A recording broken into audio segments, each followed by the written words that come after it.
500,000 single parents now get help via a grant, and we're going to tell you all about it. Stay tuned.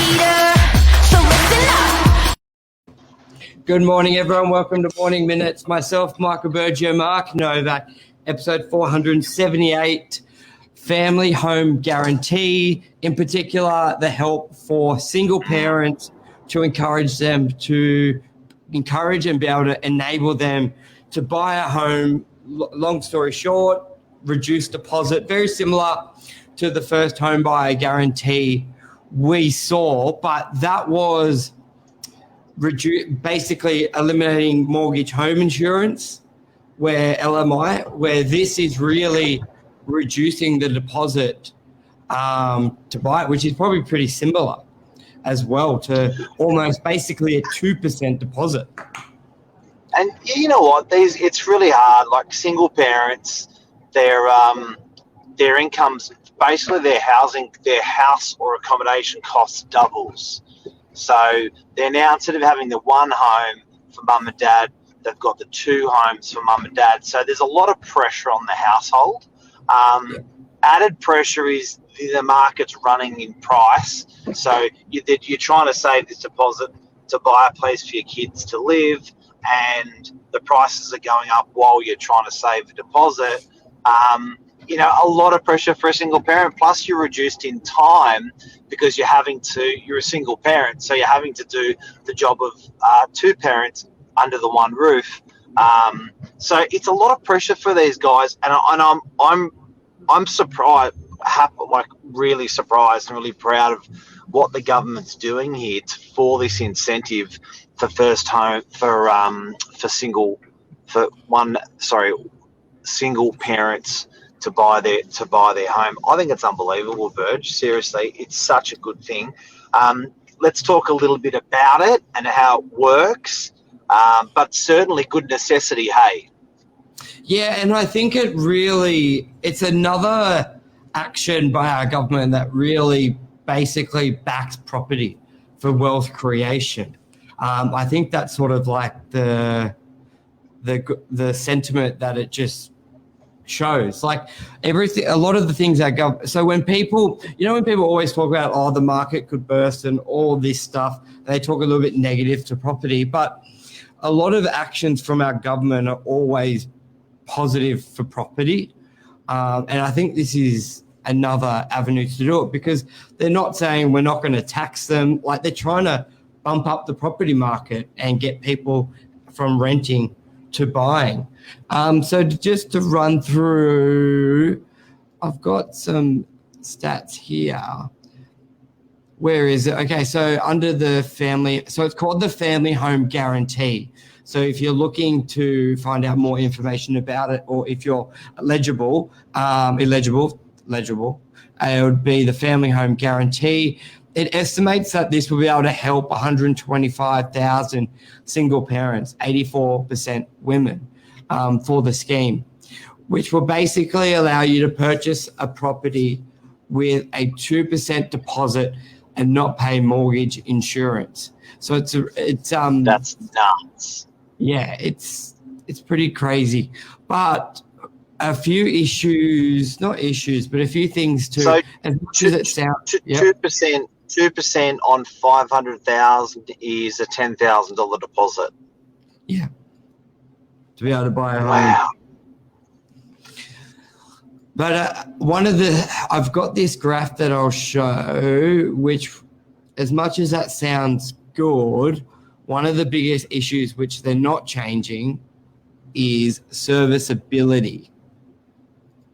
Here it is here. So I'll do the full screen. So based on some of the data here, on serviceability, 50% of the single parents eligible will only be able to service a $300,000 loan and only 10% will be able to service $1 million loan. So majority of people will be at the section of 300,000. From 200,000 to 400,000 is probably like 70% of the people eligible for the loan amount. So you made a good point before, Mark, prior to going on air. Do you want to discuss that? Rent it, and this is a really, really, really big issue that people just never consider. So a lot of these single parents, what are they going to want? They think they want, yeah. That's what they think they want. So they're going, you know what? Little Johnny, little Rebecca, we need a house, 3-bedroom. We need a house. They look at the numbers that we're talking about. They're looking at the grant and the eligibility of this grant, and they're just saying, no, I can't do it. It's impossible. I can't. That property doesn't suit. When you look at that graph that you've had, it appears that most can afford a $300,000 loan, and 1 out of 10 can afford $1 million loan. Now that may be disheartening for some of these parents, but the big thing is, guys, and you've got to remember this, is just get into the market. Yes, you can buy this, and it shows that I think you've got to be in there within 12 months, and you've got to show an intention to live. But you can rent these puppies out.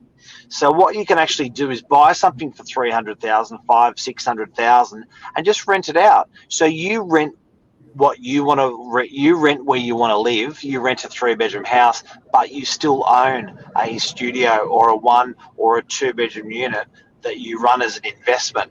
Bang, automatically you are in the market. Yeah, and I think that's the best point, and probably one of the best takeaways to take away from this, because a lot of people, they'll go, oh, this sounds great. They look into it and they go, oh, I'll only be able to buy something $400K. What's the point? But it's almost like it's something. Owning something's better than nothing, especially if you look at it, if you're a single parent by 30, 35, you'll have before you retire, you're going to have 30 years of property growth. Now that property may only be $300,000-$400,000 now, but what's it going to be in 30 years?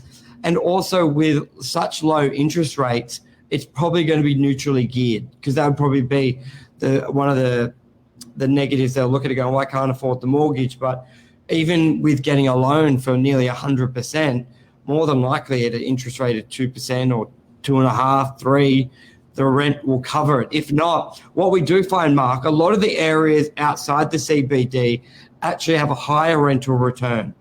So you may actually be positive. Yeah.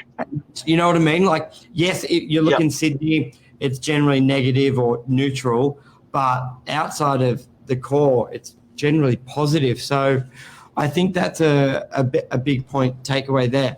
But it's what's the framework around that though?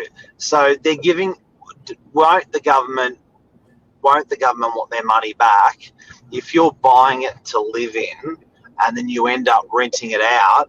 Can you legally actually do that? Well, we'll have to have a look into it. But if it's anything like the First Home Buyer Grant, it's not the government loaning you the money; they're just making the banks fund it. They're sort of like guaranteeing it. So it's not like I don't think they'll know basically and how they're going to monitor it. So I guess it's probably. I'm imagining it's going to be mirrored similarly to the First Home Buyer Grant. Just so if you don't know, guys, the First Home Buyer Grant is for you to buy a home to live in, but as long as you're in there for 3 to 6 months, within the first 12 months, so you can actually leave it rented for the first 6 or 9 months, 11 months, then move in, show an intention that you had to go to live in it, and then move back out, rent it out. So first home buyers can run their property as investment property. they say initially they want to see that intention that you're going to be in there for 3 to 6 months. So I reckon it's going to be mirrored same with these single parents. Yes, it's a grant for a single parent to get in there, but I think you'll find that there'll be no issue with single parents running these as an investment property, these purchases, and that's your nest egg. And, you know, if you can buy with a 2% deposit, that's good in anyone's world. 100%.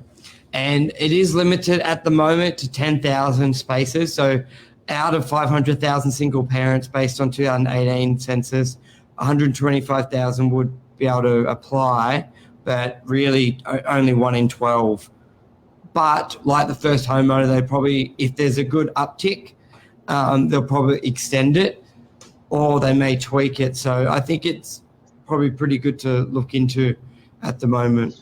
I think that's key. So, guys, if you just missed that part, there's only 10,000 seats. Only 10,000 people can get this grant as single parents. Take it up, lap it up. It is there. Jump on it.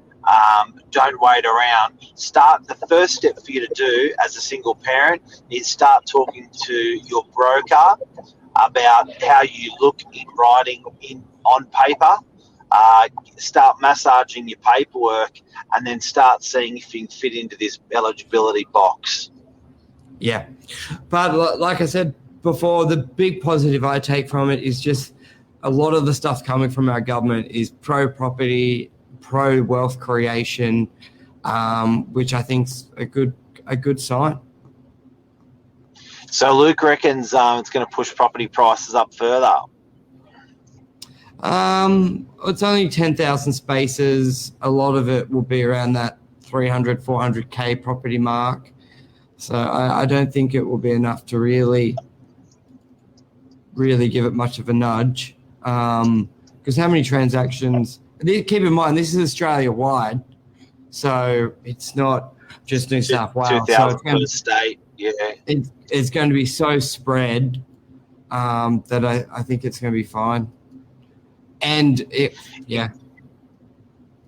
but when you look at it in what Luke's saying, if you look at this on top of the first homeowner, on top of the construction, there's a lot of incentives when maybe individually they're not pushing it up, but collectively it's all giving the market a bit of a boost.